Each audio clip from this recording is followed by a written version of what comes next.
Welcome to the Minx Muse podcast.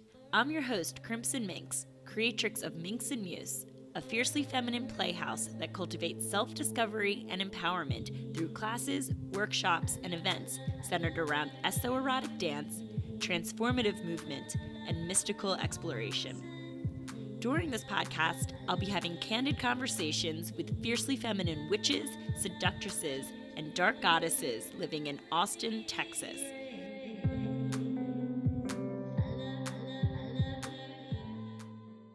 Welcome, Elise Entzenberger, to the Minx Muse podcast. Hi, I'm so glad to be here. Thank you for having me. So happy to have you. And you're of Mystica Tarot. Some people may know you as that online. So if there's any, question there. What are we drinking today? Well, first of all, I forgot to ask what she wanted to drink today because we kind of booked this last minute. And then I got here, I was like, I didn't get a drink for Elise. So we went over to Starbucks. So what are we drinking today? We're drinking Dragon drinks, y'all. Starbucks, you better sponsor this lady. Cheers, my dear.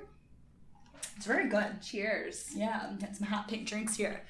All right, so Elise, how would you describe yourself in one sentence or less? Ooh, okay. I would say super spicy, liminal, psych witch.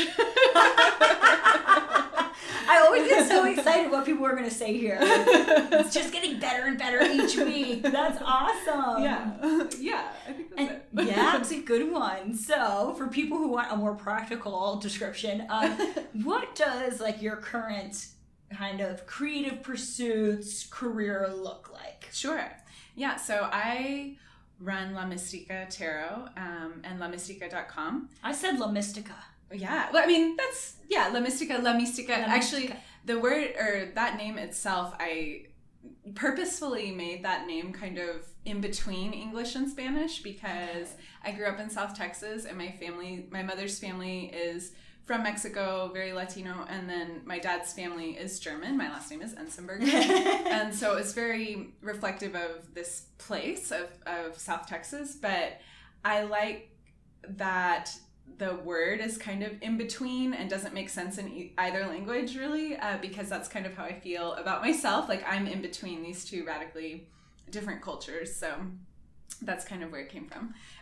But then also, in terms of creative pursuits, I read tarot for events and in person. I do one-on-one consultations, but really the brunt of my business is I do business coaching and educational courses for other psycho-spiritual practitioners. So that is other people who do tarot reading. It's mostly women and femmes. Other people who are Reiki practitioners or have multimodalities or have various aspects of creativity going on in their businesses. But I'm helping build business foundations for them, but still keeping in mind that kind of heart-centered spiritual practice, because I think there's so much opportunity for growth online, but a lot of the information that's out there is very super capitalistic and intense and very masculine in all these ways, and it's not resonant with a lot of the people that I'm working with and that you're working with. And so I wanted to create a space that was safe for witches to be able to create their own growth trajectory and create their own success with their businesses, but also being able to have frank conversations about who we are and what is important to us. So oh, wow. Yeah. How specific. I think that's really cool. Especially I know a lot of people are taking their passions, whether they're making tinctures and selling them on Etsy or like starting to do reading professionally or reading charts or something like that. They're starting to take it to the next level, so that's really cool. Yeah, it's very niche, which is a good thing to be. Like, I feel like the more specific you are about who you're serving, the more you are able to reach them, and like the more compelling you are to them. Yeah. So yeah, and you don't want to be working with like bros who are like trying to start their Amazon store or whatever. So yeah, like that's not really my vibe. Like, you don't want to hang out with them. So yeah, like what's your moon and rising signs? And they're like, what? Yeah, so that is cool. And you kind of entered this world reading tarot, you said. Mm-hmm. So what? Like, when did you start reading tarot? Well, I started reading tarot publicly like 3 years ago. And I had a practice, of course, many years before that. But really, I grew up in a more religious context. And so tarot wasn't something that I was introduced to until I was an adult. And it kind of came in a roundabout way through psychology. So. Yeah, because we were talking before about your, what's your undergrad and your master's, you're working on all that stuff, because you have a really interesting, academic background. Yeah, so I have an undergrad in psychology, and then I am perpetually in grad school. I've been in grad school for 7 years. And maybe I'll never finish, I don't know. But kind of slow moving through a counseling program here in Austin. And I think the reason I got really interested in Carl Jung, who is one of the mid-century psychologists. He was a student of Freud,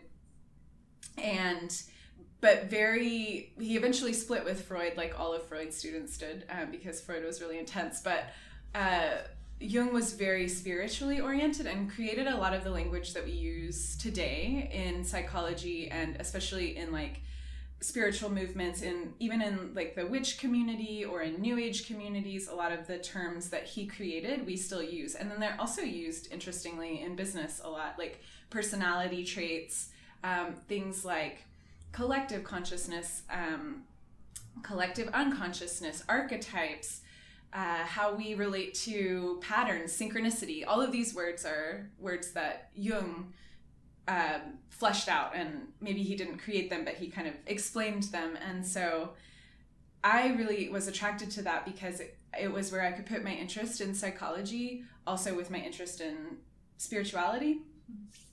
And previous to that, I really hadn't found a place where those things could coexist in a way that felt real and made sense. And so the more I got into Jung, the more I started getting into, Jung was really into studying all kinds of spirituality and patterns in spirituality. So, he studied Eastern philosophy and Western.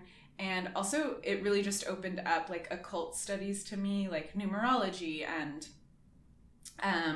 that so much of our Western understanding is based in Kabbalah and all of these various aspects. And I'm not super I don't consider myself an expert on any of scholar those, any of those topics, but I am very interested in the way that symbols shape our lives and the way that symbols shape our collective stories and understandings. And so Jung really gave me a place to explore that and to understand that in a deeper way. So that's cool. And there's a lot of symbology in tarot cards, obviously, so I get it. Which is interesting. Something I wanted to talk to you about was the idea of, you can kind of pick up a tarot deck and you can start learning to read on your own and all of that. Completely fine. Great way of going about things. But because of this, do you feel like there is there's a reason to kind of learn the traditional meanings and symbolism that's present in the traditional tarot? And do you even know do you know a lot about the traditional tarot and the symbolism and all that stuff in it? Yeah, I think as you start to learn intuitively, obviously that is, to me, that's the best way to learn, because that is the main goal of tarot, is to connect with your own intuition.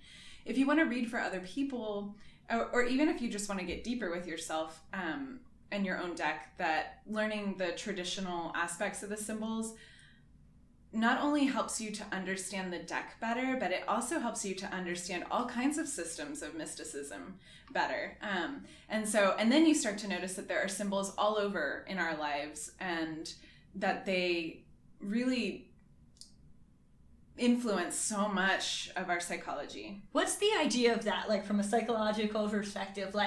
Okay, I see a cross. Is that just something that's ingrained in my subconscious? Yeah, I think so. Okay. And a cross is difficult too, because a cross is loaded with a lot of different information. There's a lot of history around crosses pre-Christ. Mm-hmm. And then there's also Jesus as we understand him in a Western Christian understanding. And then there might be all the personal symbolism around a cross, right? I wear these upside down cross earrings that are to me represent the hanged man in tarot. Mm-hmm. But to my partner's mother, for example, she's very, she's a little bit more conservative. Like to her, that's like, you know, satanic, and she doesn't understand that symbol. And so it's interesting how people react to them. But I often like to use the example of something like a seal on a government building, and how that seal on the building has a power over us that we often don't discuss, and because it's non-linguistic, it's not having to do with language.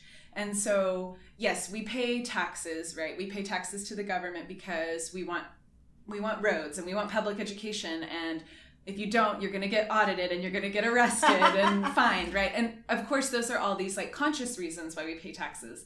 But there's also these unconscious or subconscious reasons that have to do with symbols that if you ever drive by the Capitol or drive by the Internal Revenue Service and you see that symbol on this giant, like brutalist concrete building, that says something to a deeper part of ourselves that doesn't understand language. That's like, that is a place of power that I have to honor because it's dangerous for me not to.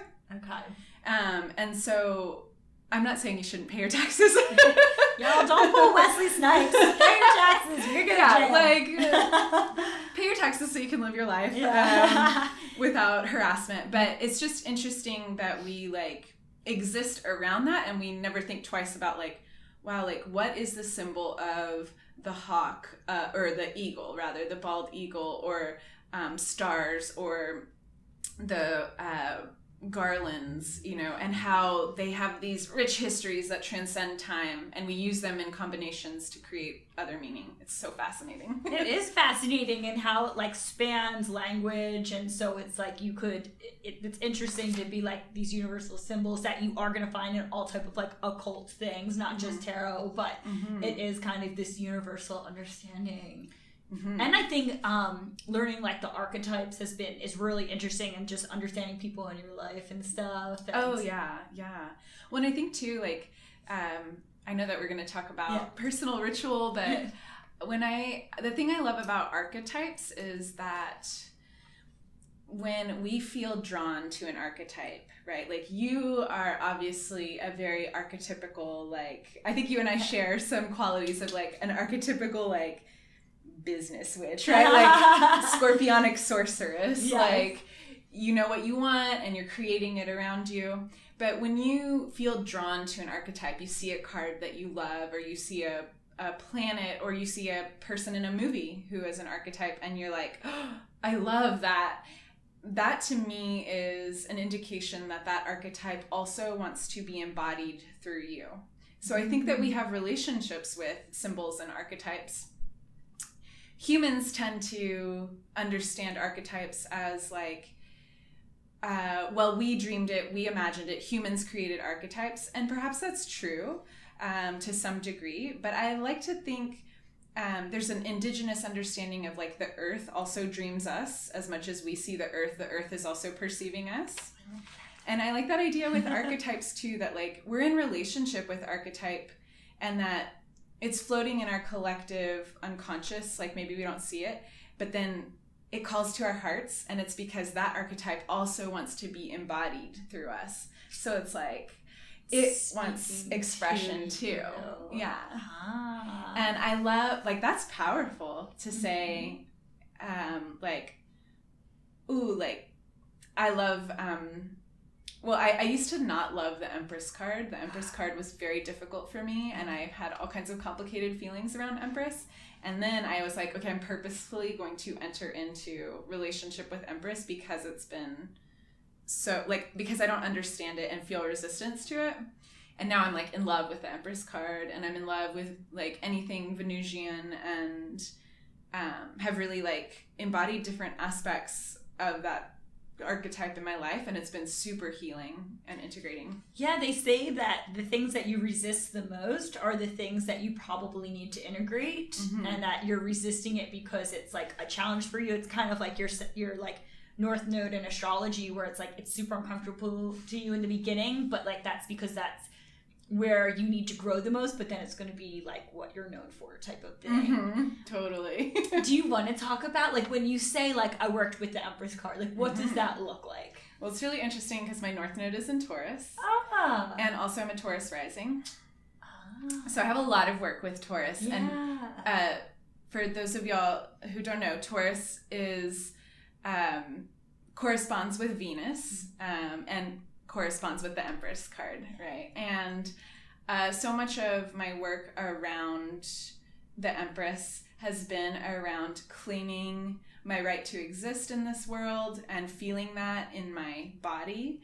And then also claiming the ability to make money for things that I love, claiming the my right to feeling pleasure. Pleasure is a big one that we... And you're a Taurus, so like you love pleasure. Oh, I love fancy foods. I love all the sensual things. Yeah. Give me all the soft fabrics and delicious foods and your creature of comfort and all of that. Yes. And all the sleep. Yeah. Yeah, totally. But that work with Venus has and with the Empress has taught me so much about like loving myself in a physical way and embodying creativity in a pleasurable way, not just like in an ascetic way. Mm-hmm. I can be very masculine about things and be like, I have to have the structure and this is how we're going to do it. And Venus has really taught me to like soften to receive, and that receptivity is really like the most vulnerable thing that we can do. More vulnerable than, you know, a more That's like true. Outward, like action oriented stance. So yeah. So like if someone wanted to like make a tarot practice, something like that for themselves, like we could go through the deck and maybe kind of, well, we could learn, you kind of need to know, have a little base of something, but you're going through and you're like, I don't know, I've always struggled with like maybe like the Magician or the High Priestess or something. So you could choose that card and say for the next 3 months or the next year, I'm going to work with these energies, and like whether that's through like discovering, looking deeper into the card, okay, what does it represent, finding those symbolisms, and then like kind of doing exercises, journalings, actions, things like that, just around the energy to like embrace it. Is there anything I'm missing there? Okay. No, I think that's like exactly how you do it. You know, I will often pull the Empress card out and put it on my altar. I invoke the Empress or Venus. I work a lot more with Venus as a deity rather than just the Empress card. But both, they're the same in a lot of ways. But yeah, that's exactly it. Like I just have that intention to honor that archetype and to grow the presence of that archetype in my life through consciousness, through meditation and prayer, or, you know, quiet in front of the altar, but then also, through journaling, through even just like noticing things that correspond to those cards and bringing them into my life. So for example, Venusian things like more velvet, you know, and like pomegranates. Yes, pomegranates and poetry and flowers, and giving myself just space to really bask in the fullness of that energy. That's cool. I mean, a lot of it's self-reflection when you're doing these studies. Like, you're clearly like a very academic person, but like sometimes you can read something, but if you're not self-reflective on it, you're really not absorbing it, or at least taking like what you can to better yourself or to heal sides of yourself. So I think that's really cool. Yeah, I often say there's a difference, especially with tarot cards, there's a difference between the meaning and the medicine, right? Like, understanding the meaning and understanding keywords opens up gateways for us to understand medicine. But the medicine of the cards is when we truly live through the experience and understand it in this very personal and experiential and deep way. And I think that is why learning foundations of cards so that we can learn all their correspondences and have like a general understanding of their essence. So when one card starts popping up for you over and over again, which if you have a regular tarot practice, that will happen. Like, there will be a card an echo card that just like comes back over and over, and you're like, what do you mean? Like, those are the cards that they want to teach you the medicine. They want you to live it. And I say they, like the card, your spirit, your higher self wants you to learn that medicine. And so I often encourage folks like to connect their personal experiences to the meaning of the card, because it will all lead to the same essence of it. Okay. So an example of this is like in my own life is I was going to ask if you had one of those cards now. Well, okay, this is a past card. Okay. I don't deal with this card as much anymore. Like Empress is definitely one that I'm still currently in process with. But the Eight of Swords kept popping up. Interesting. And it was when my partner and I had separated for a while, and I could not figure out, like I knew that it was like the Eight of Swords pictures a woman figure with a blindfold, and she's surrounded by swords, and she's like kind of loosely tied up, right? And I knew it was like about me claiming my own power and things like this, but I really couldn't figure it out, and I kept getting it, and it was driving me crazy. Like I would get mad. I'd be like, why are you here again? Yeah, because you don't know where you're not, so it's like ask you where can you find that power, and it may not be apparent in the beginning, so it makes you dig a little deep, right? Yeah, and you're like, what am I missing? And what I was missing was I really needed to pull at the roots of my issues around codependency and really face myself in that area and be more willing to just look at those aspects, and also being willing to, like, I used to accuse my partner a lot of like, you're not vulnerable. I'm the vulnerable one. I always make myself vulnerable. But in reality, like I was really using like a fake vulnerability to like distance myself from him really knowing me. And that Eight of Swords really helped me to see like that I was the one that was tying myself up from my own growth. Wow. And that took me, years to learn that medicine. That was not like an overnight, like, oh, I understand this card now. But going through this process, and, he and I worked it out, I'm happy to say, and we're back together. But that was a very formative time in my life when that card just like wouldn't leave me alone. And it was because I very much needed to see that medicine, see that shadow part of myself, and see that part that I really didn't like about myself that I was denying existed, and bring it into the light and say, like, this is a part of me too that needs attention, that needs love. And the only way that it's going to stop running my life is if I acknowledge it fully. Wow. It's hard. Yeah. Shadow stuff. Yeah, I was going to say that. Shadow integration stuff, yeah. And you can use tarot for that. Totally, yeah. And yeah, those echo cards are the... I never heard them called that, echo cards. Yeah. Okay. Yeah. I think some people call them stalker cards, but that's stalker kind of, cards? That's hilarious. Yeah, it's kind of violent, so I like to use echo cards to, I remember the year I got into like spirituality and stuff, I was just pulling the tower over and over and over again, and like, you kind of think like, oh my god, my world's gonna shatter, but it was more of like an internal shatter. It really was like a complete leave behind of that world before, complete integration into a new world. So, but I like at the time was just starting to read, so I was like, I don't even understand. And I kept thinking like my house is gonna burn down, something really tragic's gonna happen, and it was like, no, that was total shadow work there. It wasn't like forewarning, like, oh my gosh, you're gonna go through literal turmoil. It was more like emotional and spiritual turmoil. Yeah, like your identity was gonna change. Yeah, so a lot of times, I think when we start reading tarot, we kind of think very literally about it, and like this is a future prediction type thing, and you can kind of scare yourself a lot. But I like seeing it from the psychological standpoint, where it's like, oh, that's probably like a shadow thing, something emotional, internal, spiritual that you work at. Don't worry, you're not literally gonna die. Like, you may just be having like a death of a part of you.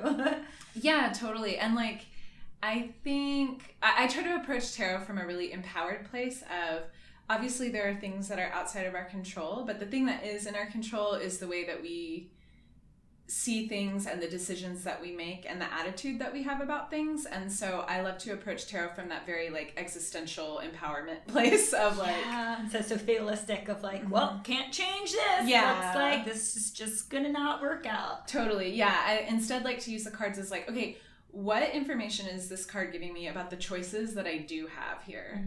And where can I claim responsibility for the things that are mine? That's the harder part. Like, it's easier to be like, your house is gonna burn down. It's harder to be like, girl, you've been avoiding that bad internal habit of, you're out of alignment, you're not on your life path, all that stuff. Or like, are you being super critical towards yourself or towards someone else? It's like, ooh, that's a lot harder than like, your car breaking down or something, totally. Yeah, totally. What's like a good, for people, I know a lot of people are starting to get into tarot and are getting decks and maybe want like some way to work with their cards, like in like a daily or semi like regular ritual. Do you have any like rituals that you do with your cards that could be like, maybe share with us? Okay. So if you're a beginner, I definitely recommend pulling one card a day. Like, I really don't see the necessity for doing huge spreads. And honestly, like, I very rarely do huge spreads for myself because it's so easy for us to get into our own habits of mind, right? And so that's why it's helpful to have another person read your tarot, because it will challenge, like, where you immediately go with a card. But working with one card can be really potent because you're able to, again, like, absorb that medicine, and you don't have to have this like direct answer right away. You kind of allow it to unfurl. So what I usually do is in the mornings, especially when I was learning, now I work with other kinds of cards, and I'll work with other aspects or other ways of meditating. But when I was first learning tarot, I would draw a card in the morning with my coffee. So I get my coffee, I get my card, and I get my journal, and I kind of used it, as a daily reflection. And I would write my initial thoughts about it and what I thought it was about, and then I would leave the card on my altar space and go about my day. And just like kind of remembering that was my card for the day, and looking, and I would ask, spirit or higher self, like, show me, like, let me know when I see this card in life. And you start to like notice little like symbols around you. So like if you drew like, I don't know, the Empress with, and you start noticing like, oh, pomegranate print on this thing, or like a crown of stars somewhere, or something that like tips you off to the card. That is how like symbolism starts to unfurl, because really the cards are just these little mini universes that exist within the deck, a bigger universe of patterns that exist within our world, a larger universe of patterns. And like the patterns in one card and in the deck are also exist in our world and in ourselves. And so that's really like the potency of tarot medicine, is to awaken us to the patterns in our lives and awaken us to the patterns all around, that once we learn those patterns better, it's easy to like get in the flow of things. So that's so cool. Yeah, I love tarot. Yeah, I love hearing you talk about it. I just kind of realized how it's a great tool to get to learn to know yourself better. Yeah, because you like question yourself, and you're like, all right, I'm getting this. I don't see this as a part of myself. Where is that a part of myself? Or like, where am I coming upon that energy today? Because it's like, the archetypes, like all of them are within us, we're not devoid of anything. So, I think that's why people are becoming so, more into like tarot specifically, because, you have kind of like, it's not just like working on your intuition alone. You just have something to look at, something to reference, things like that. But it's less of like where it used to be predict the future, tell me what's going to happen. It's more like an energy thing, and almost like a tool to get to know yourself and find yourself. And like self-awareness is like, and consciousness is such just so what us witches are all about. So yeah, and I think the world is changing a lot. People are very sophisticated, and they don't want dogma. Like we've gotten plenty of dogma from other religions and forms of spirituality. And I mean, even in a non-organized religious context, even within like the context of old understandings of tarot, there can be dogma of this means this and that's it. And I think our collective understanding is changing so much. Also, Pluto and Scorpio. Pluto is a generational planet, and millennials generally. Are you a Pluto and Scorpio? I'm a Pluto and Scorpio. I'm a Pluto and Libra, so not my gen, but I've read up a lot because it's super fascinating, the Pluto and Scorpio generation. I think they are 83 to 95. Something like that. Yeah. Pretty close. Okay. Yeah, and so it's like that kind of first gen, the very beginning of millennials into not quite the end. And it's interesting to think about Pluto and Scorpio in the sense that we do see this resurgence of all these occult information. So cool. Yeah. And then we also see the resurgence of the darkness of Scorpio, which is depression, anxiety. That generation in particular struggles with depression and anxiety more than any other. I was just having this generation. Conversation, Yeah. I swear to goodness, yesterday. Like, why do millennials have so much anxiety? And I was like, I bet it's an astrological thing. And I'd put a lot of the Pluto and Scorpio thing together, but I had not put together that it was the anxiety. That's fascinating. Yeah, Pluto and Scorpio is a really fascinating topic. I mean, because I have it, but also because, you can see how much, again, how this pattern is shaping our world and our understanding. It is changing the world. And I mean, I have so many, friends that are Pluto and Scorpio, so it's like nice to understand. And even like the younger ones, it helps to understand like who who's going to start because that's what the youth kind of changes like way the world's going. So it's like, this is the way the world's going. And so I've always thought like we're going to have to become a lot more sensitive because of that generation, which is nice, Yeah. Ooh. Oh, wow. Do you like we talked about tarot and journaling and all that stuff. Do you have any other like magical practices that you kind of engage with on a semi-regular basis or? Yes. Well, I mean, I do movement practices, so things like yoga and dancing and things like this. I meditate in the mornings. I do free writing. A lot of my life is kind of centered around these rituals to help me anchor myself around my business and around, not just productivity, but like doing things that I care about and birthing things into the world that I want to see. So much like it's hard for me to even like pull apart like where my witchcraft starts and where the rest of my life begins. Like it's so well, you're a professional witch, so it just is. Yeah, it's like like every morning I wake up and I burn incense and like thank my local spirits for like allowing me to be in their space and like that. Yeah, just and gratitude and but like also love salt baths and I love cooking with intention and it really can just like infuse your whole life. Yeah. And one of my favorite rituals is beauty rituals. This is a thing that Empress has taught me to not do my makeup in the car, to not rush, but to like give myself the full time that I need to put on all my makeup and do my hair and feel my best before I do anything. So I like that. But you can like say, prayers and spells over your makeup, and then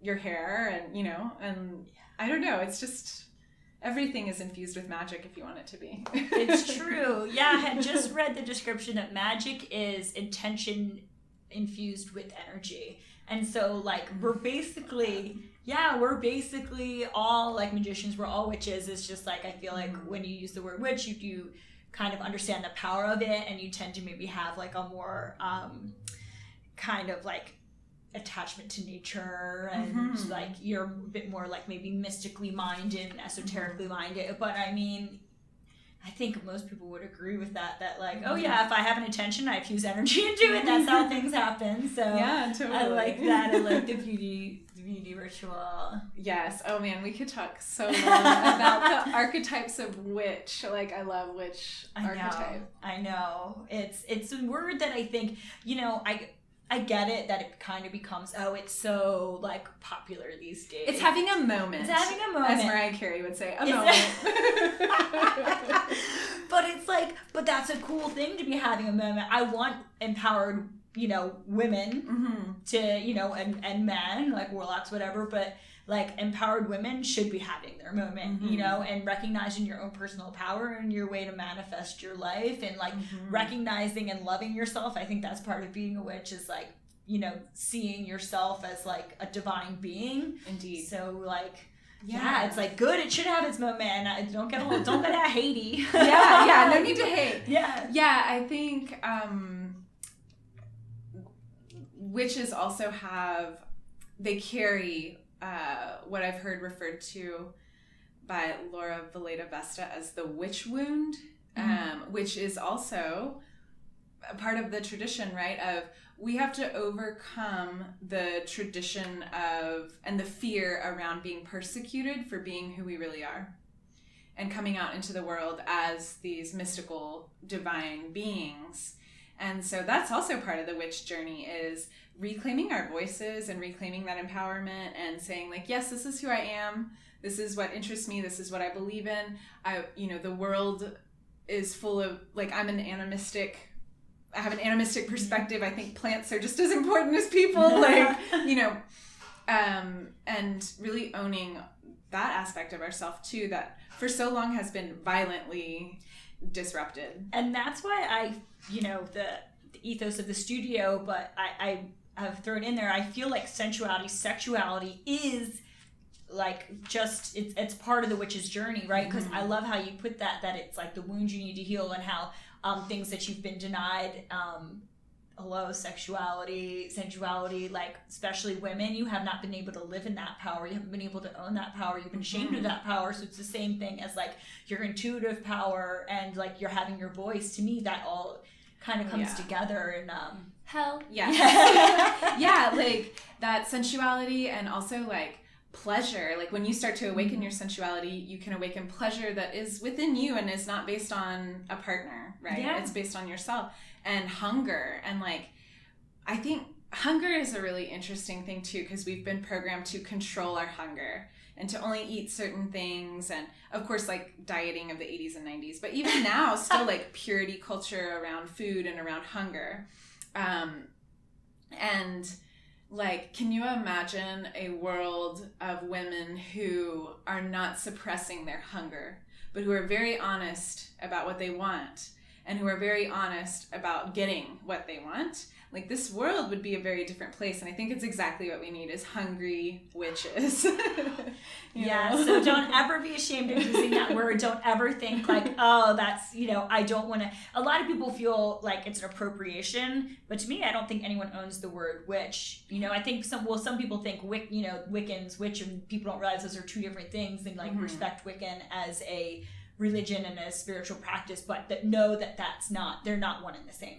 Right. Wicca is a tradition, and an organized tradition, and a very beautiful one, and there's lots to it that overlap, but the word witch, like a witch has always existed in all cultures, which is usually a woman, but also like non-binary people that haven't fit in, that live on the fringe of society, because they are maintaining our connection to nature, they're maintaining our connection to magic, to archetype, and even as a city witch, like I yearn to live outside of the city. I would love to live in the country, but even within the city, like the archetype of witch lives strong, of like, I'm going to question anything that I'm supposed to be that is not in alignment with my spirit. And that's like the true call of a witch, is to honor the divinity within as more powerful than anything outside of you. Wow. Yeah. I love that. I love it. Thanks for having this beautiful space for budding emergent witches. Yeah, well, thank you for agreeing to not only just be on this podcast, but also Elise was going to be teaching a series here and starting in June. Woo! I'm excited. Yeah, super excited too. It's going to be like a 4-week, like, tarot. Is it 3 week? 3 week. Okay. 3 week. I was like, wait, how many weeks oh, crap. Totally 3 week. Yes. Maybe we'll have you back another time. We'll do a 4 week, but this one we're doing a 3 week, and it's just like Tarot 101, where we're like, it's going over, because I was saying how I had, when I started reading tarot years ago, I had just taken one of these like 101, learn the archetypes, learn the symbolism in traditional tarot decks, like just learn the history, and it really, I think, set a nice foundation for me to then to be able to like take it there for my like intuition, and I was like, I really want one of those at the studio. Yes. And you're like super academic in your understanding of all the cards, so like I'm excited to talk archetypes, to talk symbolism, to talk like meanings. Like I'm assuming there's going to be numerology in there, and yeah, I'll focus a lot on the structure of the deck itself. So we will talk about all the various ways that you can enter understanding the deck, because there's so many correspondence between numbers, planets, colors, chakras. Anything you can think of corresponds to the tarot. So if you have any background in any of that, even if it's just like a yoga understanding of chakras, you have an entry point to understanding the tarot in a deeper way. And yeah, but learning those foundations really can just like magnify the message, magnify the medicine. Magnify the medicine. Yeah. So that'll be on our website. And for what date does it start? It's June. I don't know. It's in June. It's the last two Sundays of June and the first Sunday of July. Yeah, I think so. Yeah. So please join. Please join us. Please join us. That's going to be fun. Yeah. This wasn't even meant to be an infomercial or anything, but just having talked to you, I'm like, I'm so excited that I get to sit in on this and do this workshop too, because I think we're going to learn a lot. Yeah, and it's going to be 3 parts. It'll be the first week is major arcana, the second week is minor arcana, and then the third week is going to be a deeper dive into court cards and spreads, and and you know, bedside manner, like reading for others. So I'm really stoked about it. Yes, it's going to be fun. So excited to have you for that. Thank you so much. I would love to jump into our questions that we ask all the guests, just to see see what you got for us. So, okay. First thing, what is your personal mantra? My personal mantra changes a lot, but right now, because I am going through a lot of expansion and growth and learning, especially in my business, my mantra is I am worthy and I am ready. I like it. Yeah. I like That's a big it. one. That is big. That's very all-encompassing. So. Yeah. And I have it like on a card on my desk, and I just like remind myself, I'm worthy and I'm ready. I'm worthy and I'm ready. Very cool. Yeah. I like that. And what is something that you're manifesting right now? My business is changing, and I am manifesting like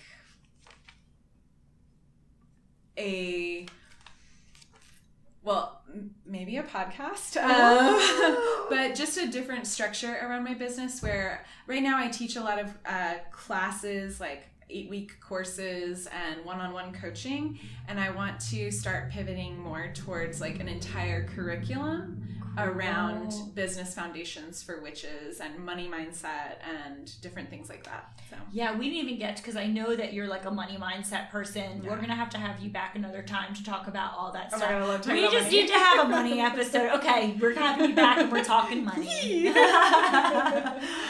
So stay tuned for that.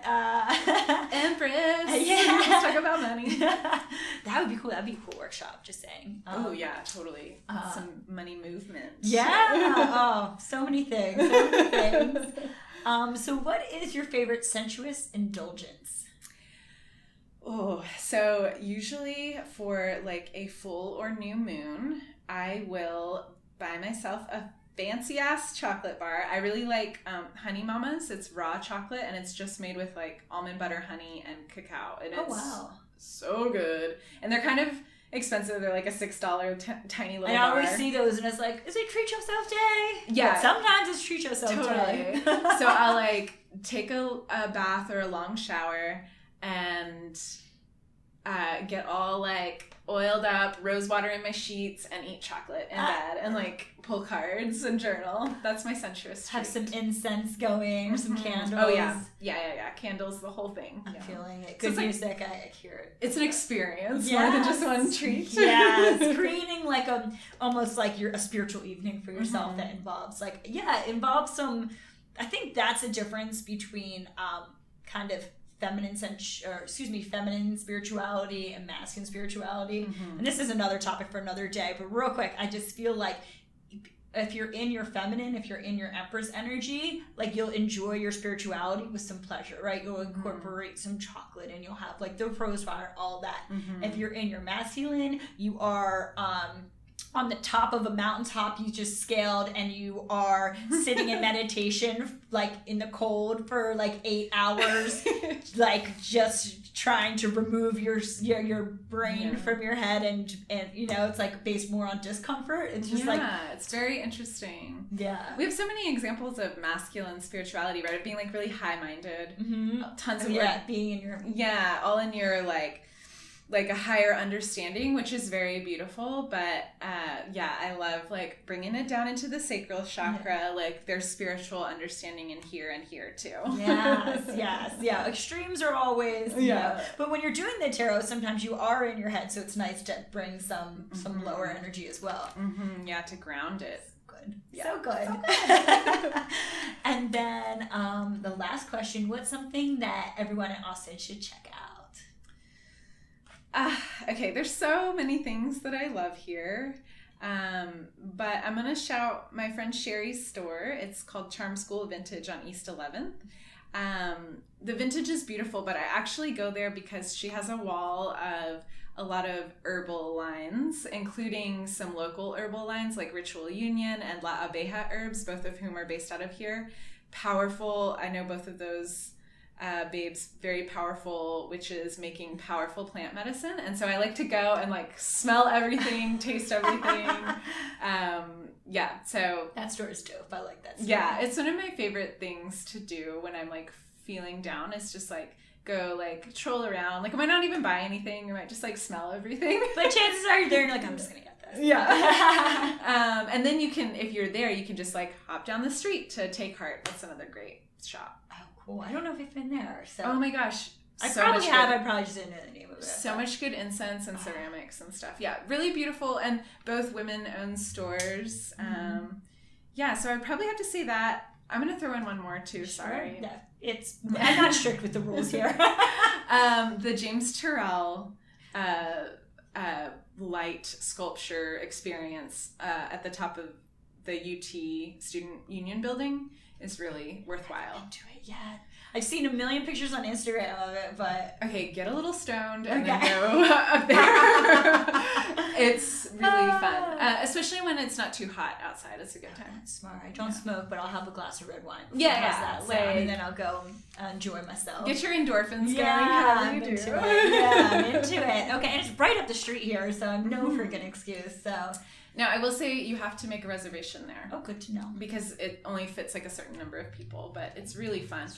I would even, I don't know, like, they do like a kind of explanation of it, but I think next time I go, I'm going to take like headphones with my own tunes. So that's a good idea. Because you know it already. Yeah. So you're like, now I'm just here to experience. Okay. Yeah. Oh, that's cool. Yeah. I love it. Yeah. Elise, cheers. Thank you so much for being on the podcast. Oh my gosh. Thank you. It was so great having you. You're such like a inspiring, thoughtful, kind, knowledgeable person. So thank you for saying that. Yeah, you're so welcome. Yeah, thank you for having me and introducing me to your folks. I'm very excited. Yeah, we're going to have some fun. Yeah. And we'll have you back on. We'll talk money next time. Oh my gosh, I would love that. And I'm so stoked to teach this class. So, just like happy to know you. Oh, same. And thank you everyone for watching, listening, all the things. We'll see you next time. Bye. Bye. Thank you for joining us for the Minx Muse podcast. You can find show notes and learn more about the studio at www.minxandmuse.com. Go get your life, boo, and we'll see you again soon.